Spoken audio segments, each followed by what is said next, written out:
Mrs Chatterjee versus Norway.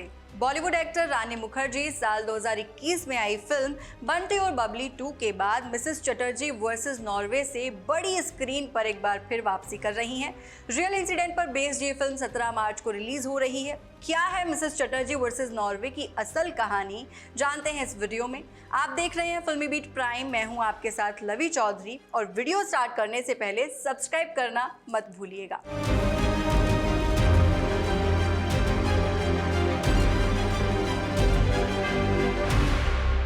फिलहाल starting से start करते हैं। जैसा कि मैंने कहा कि मिसेस चटर्जी वर्सेस नॉर्वे एक रियल स्टोरी पर बेस्ड मूवी है। ये एक ऐसे इंडियन कपल की कहानी है जो अपने बच्चों की कस्टडी वापस पाने के लिए नॉर्वे के एक बायस्ड और ब्रोकन सिस्टम से जंग लड़ता है। दरअसल मई साल 2011 में एक इंसिडेंट हुआ जिसने पूरी दुनिया को हिलाकर रख दिया था। इस दौरान कोलकाता का एक कपल सागरिका भट्टाचार्य और अनुरूप भट्टाचार्य साल 2007 में शादी के बाद कोलकाता से नॉर्वे जाकर अपनी एक छोटी सी प्यारी सी जिंदगी बसाते हैं। साल 2008 में सागरिका अपनी पहली प्रेगनेंसी के दौरान कोलकाता वापस आती है और यहाँ पर जन्म होता है सागरिका अनुरूप के बेटे अभिज्ञान का। Now, according to some reports, अभिज्ञान में ऑटिज्म लाइक सिम्टम्स डेवलप होना स्टार्ट हो जाते हैं। अब कुछ टाइम कोलकाता में रहने के बाद सागरिका अभिज्ञान को लेकर साल 2009 में वापस नॉर्वे चली जाती है। सिम्टम्स बढ़ने लगते हैं और अभिज्ञान की हालत खराब होने लगती है। आपकी जानकारी के लिए बता दें कि ऑटिज्म यानी ऑटिज्म स्पेक्ट्रम डिसऑर्डर यानी ASD एक डेवलपमेंटल डिसेबिलिटी डिसऑर्डर है। इस डिसऑर्डर के लोग बिल्कुल सोशल नहीं हो पाते, किसी से कम्युनिकेशन एंड इंटरेक्शन करने में प्रॉब्लम होती है और अपनी ही दुनिया में खोए रहते हैं। समटाइम्स ASD की वजह से चीज़ों पर फोकस करने में भी दिक्कत आती है।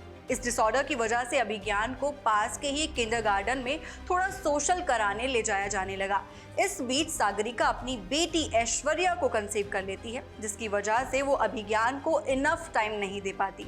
इसके बाद ये परिवार secretly Norwegian child welfare services commonly known as Barnevernet के सर्विलेंस में रखा जाता है। ये एक पब्लिक ऑर्गेनाइजेशन है जो कि देश में चाइल्ड प्रोटेक्शन के लिए रिस्पॉन्सिबल है। इसके rules and regulations extremely strict हैं, जो समटाइम्स इतने स्ट्रिक्ट हो जाते हैं कि पेरेंट्स के ही अगेंस्ट चले जाते हैं। इस स्ट्रिक्टनेस की एक पूरी हिस्ट्री है। कई बार देश में लोगों ने इसके खिलाफ आवाज भी उठाई, प्रोटेस्ट भी किए। In fact irrespective of cultural backgrounds, rules सबके लिए सेम रहते हैं।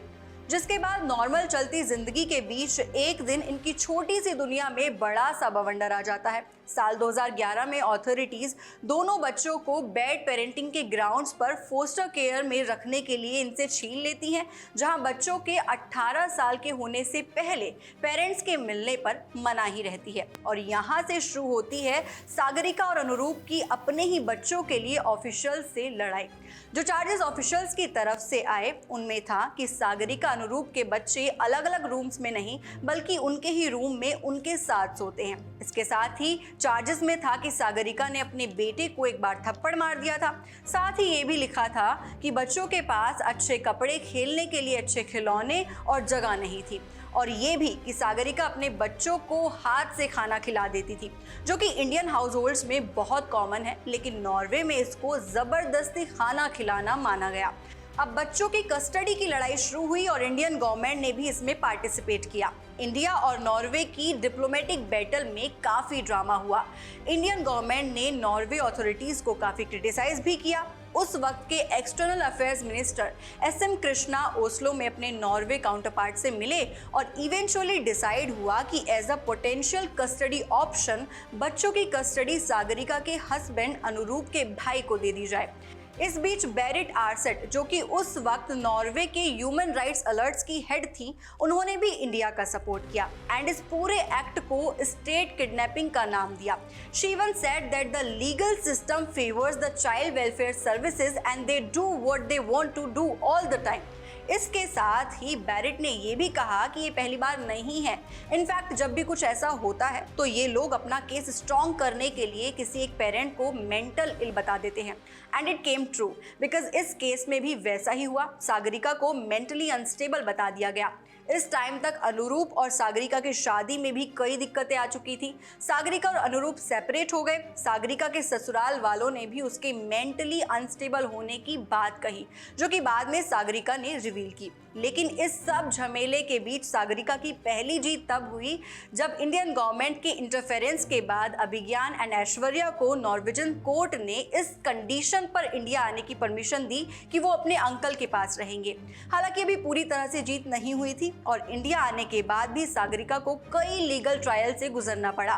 सागरिका ने वेस्ट बंगाल के बर्डविन चाइल्ड वेलफेयर कमेटी के साथ मिल बच्चों की कस्टडी पाने के लिए एक पिटीशन फाइल की। उसके चार्जेस थे कि उसके इन लॉज उसे बच्चों के आसपास भी नहीं आने देते और साथ ही उनका अच्छे से ख्याल भी नहीं रख रहे हैं। लेकिन इस बार CWC ने भी इन क्लेम्स को सपोर्ट किया और सागरिका बच्चों की परवरिश के लिए साइकोलॉजिकली फिट डिक्लेयर हुई।